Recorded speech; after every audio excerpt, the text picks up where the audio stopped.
tout le monde et bienvenue sur ma chaîne. Alors aujourd'hui on va se retrouver dans une nouvelle vidéo où je vais refaire l'ombré de ma copine. Oriane, bonjour. Donc que j'ai fait il y a un an, donc ça fait déjà un petit moment. Elle a des grosses racines, il reste plus que ça de son ombré et tout ça c'est son cheveu naturel. Donc je vais vous montrer tout ce que je fais, les produits que j'utilise, comment je trace son ombré et bien sûr l'avant-après. Donc pour ça je vais utiliser la poudre Schwarzkopf 9 tons.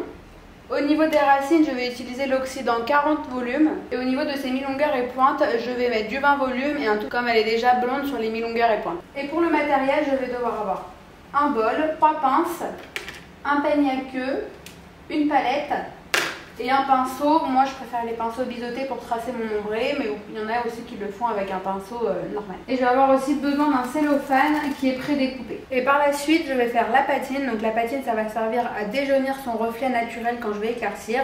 Et je vais utiliser le Ice de chez Blonde Me, donc les tonneurs, et l'oxydant 7%. Mais ça on le verra plus tard. Pour commencer je vais commencer à préparer ma poudre. Donc la poudre Schwarzkopf, vous avez toujours à l'intérieur l'espèce de petite cuillère. Donc elle a un cheveu assez épais, donc je vais quand même préparer déjà une cuillère et demie directement.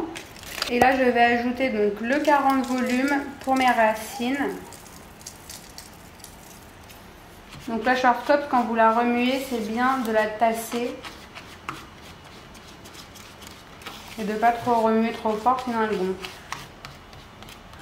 Donc une fois que vous avez obtenu un mélange assez homogène, après vous pouvez le faire plus liquide ou plus rigide. Moi je l'aime bien quand il est quand même assez onctueux comme une crème.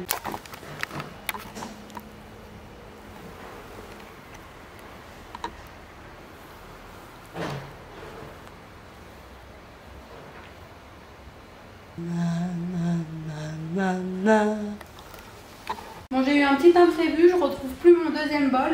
Donc pour ça je vais utiliser une tasse, c'est pas très grave, on s'adapte. Et là du coup c'est vraiment juste pour ces longueurs, donc je vais pas en faire beaucoup.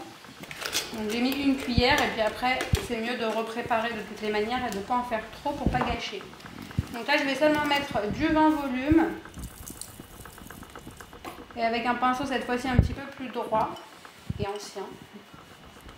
Je viens donc mélanger pour obtenir un petit peu la même texture que l'autre, voire même légèrement plus liquide. Pour les mi-longueurs et pointes, ça m'arrange. Et voilà, donc une fois que tous mes mélanges sont prêts, je vais lui mettre tout ça dans les cheveux et c'est parti. Donc là, je vais commencer par faire mes 3 séparations. Donc, Oriane, tu les mets où généralement? De quoi, mes cheveux? Ouais, ta raie. Je les mets comme ça. Ok. Voilà. Ok. Généralement, on essaye toujours de mettre la raie là où la cliente met le plus souvent. Enfin, j'ai peur avant de raie en fait. Ouais, mais ta gueule. Du coup je mets la raie là où elle le met le plus souvent, sachant qu'après quand bien même si elle change de raie ça sera aussi joli. Donc moi je fais 2 raies de oreille à oreille pour l'avant. Donc j'en mets une comme ça et je vais faire la même de l'autre côté. Une fois que j'ai fait mes 2 séparations devant, moi je fais généralement 2 séparations en biais dans la nuque pour que quand elle se fasse des chignons, ça soit très joli et que vous ayez toujours des petites mèches en fait qui remontent dans la nuque. Et vous allez voir qu'en fait on n'utilise pas tous les cheveux pour faire un ombré, sinon ça fait taille à taille. Alors j'avais oublié de lancer la caméra, donc du coup j'ai fait une mèche sans vous. Donc je disais en fait qu'elle voulait un ombré pas trop haut, mais quand même bien remonté parce que du coup comme il date de l'année dernière, forcément là il reste plus grand chose au niveau des racines. Donc là je suis vraiment en train de le tracer de façon à ce qu'elle ait quelque chose de naturel.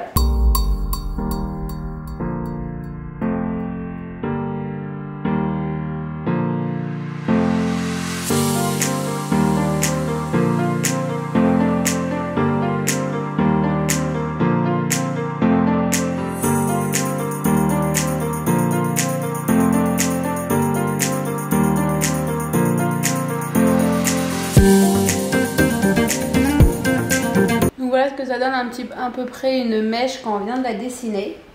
Donc vous voyez là je peigne bien ma mèche et puis ensuite je sépare un petit peu de cette mèche là que je ne vais pas utiliser en dessous.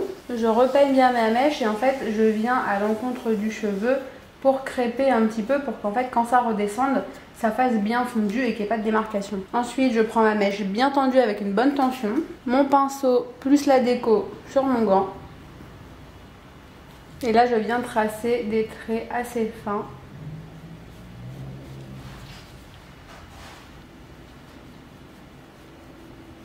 Moi c'est vrai que personnellement je préfère quand c'est des traits fins parce que forcément ça fait plus naturel. Et je continue de tracer petit à petit.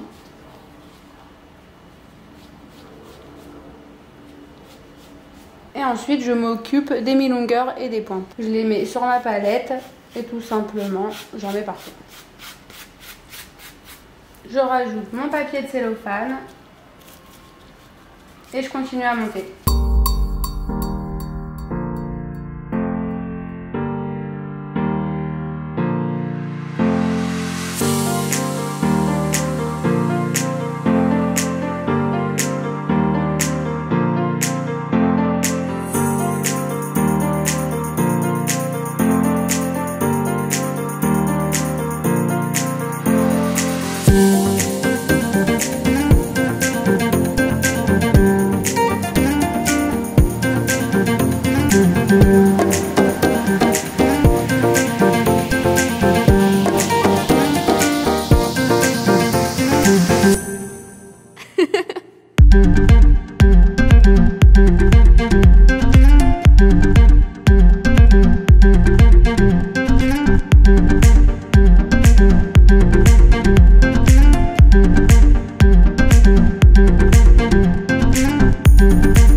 C'est pas séance photo, c'est séance ombrée. C'est ça que je te demande.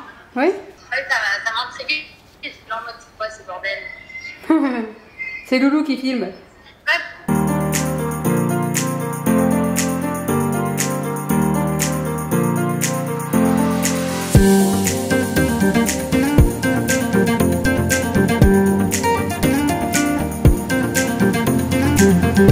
Donc voilà, donc là j'ai terminé. Elle est sous cellophane, voilà, un peu chaud. Mais maintenant c'est bon, c'est plus que question de quelques minutes. Et après je vais vous montrer quand on ira rincer, quand on fera la patine et tout. Donc là on va rincer, donc on s'est mis en mode baignoire parce que je n'ai pas de bac comme les coiffeuses. Mais ça va, il va être bien, on va faire un petit bain en même temps, ça va être génial. Donc là je vais préparer la patine. Donc c'est la patine Ice de chez Schwarzkopf, donc c'est celle qui va permettre de déjaunir.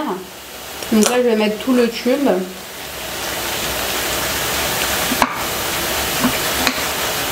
Donc là vous avez 60 ml de patine et je vais rajouter 60 ml d'oxydant au 7 volumes.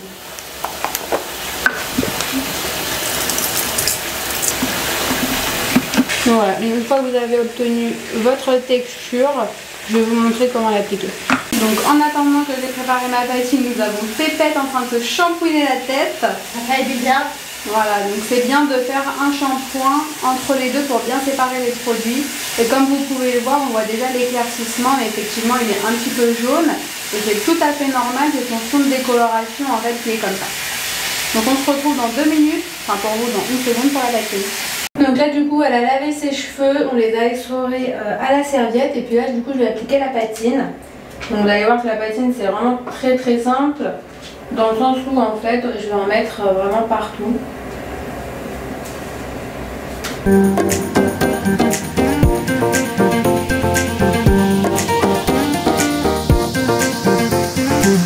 Pour être sûr qu'il y en ait bien dans la nuque et dans les zones où il y a vraiment plus de masse et qu'on a du mal à accéder comme ça.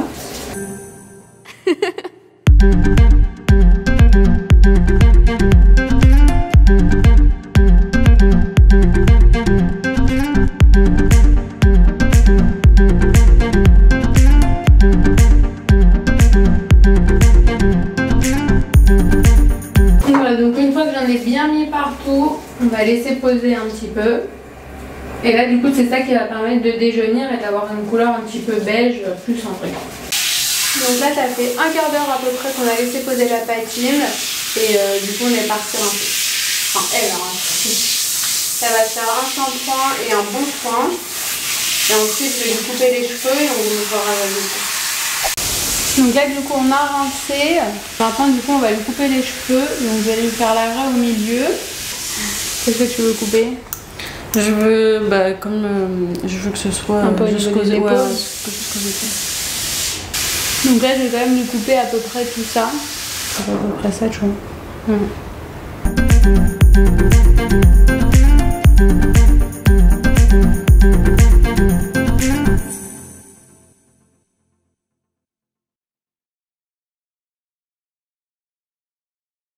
Donc là, je vais couper les cheveux, donc bien droit, comme ça on voit bien sa masse.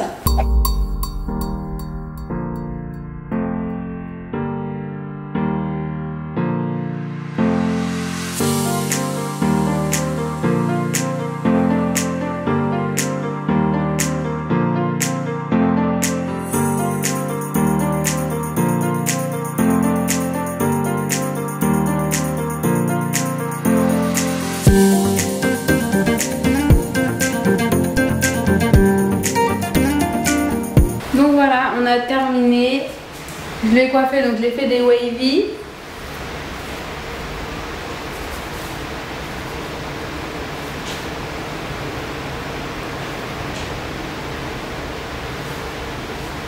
T'es contente, Pépette? Très contente. Je suis ravie.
Donc voilà, on a terminé cette vidéo.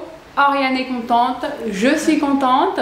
Et du coup, on vous dit à bientôt dans une prochaine vidéo. Salut! Salut!